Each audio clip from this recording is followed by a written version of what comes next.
لیکن نبی نے اس کو بھی بیان کر دیا، یا قل یا ایھا الکافرون، آپ کہہ دیجئے یا ایھا الکافرون، اے کافرو،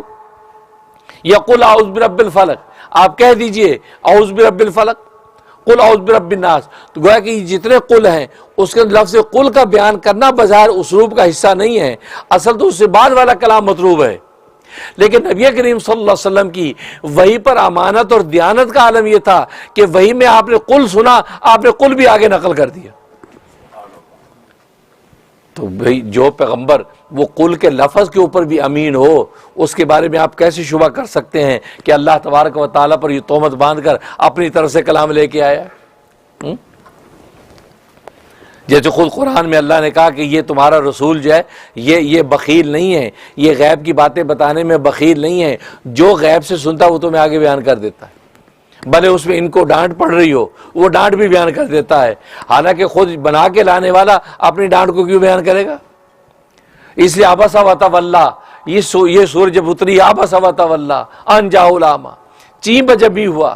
رخ پھیرا، نبی کی کیفیت بیان کر رہے ہیں جبکہ آ گیا نابینا۔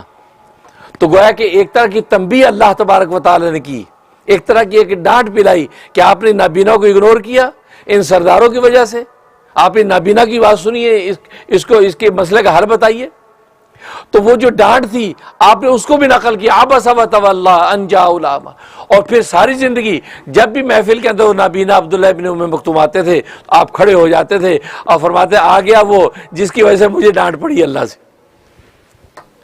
اب بتاؤ، جو آدمی اپنی طرف سے کلام لے کے آئے گا وہ تو اپنی فضیلت کی باتیں سنائے گا، وہ اپنی ڈانٹ کو کیوں ذکر کرے گا؟ اس کا مطلب یہ ہے کہ آپ غیب کی باتیں یعنی وحی کے پیغام کو ہر بہر پہنچانے والے ہیں، اس میں ایک رتی کمی بیشی کرنے والے نہیں ہیں کہ مشرک مکہ جو تہمت لگاتے ہیں کہ آپ اپنی طرف سے کلام بنا کے لے آتے ہیں، خود گھڑ کے لے آتے ہیں، اپنی مرضی کا کلام لاتے نہیں، یہ اللہ تبارک و تعالیٰ کی جو وحی ہوتی ہے وہ مین مان اس کو آگے پیش کر دیتے، ورنہ قل کہ لفظ کو آگے نقل کرنے کی ضرورت نہیں ہے، لیکن آپ نے قل کا لفظ چونکہ وحی کے اندر سنا، آپ نے اس لفظ کو بھی آگے نقل کر دیا۔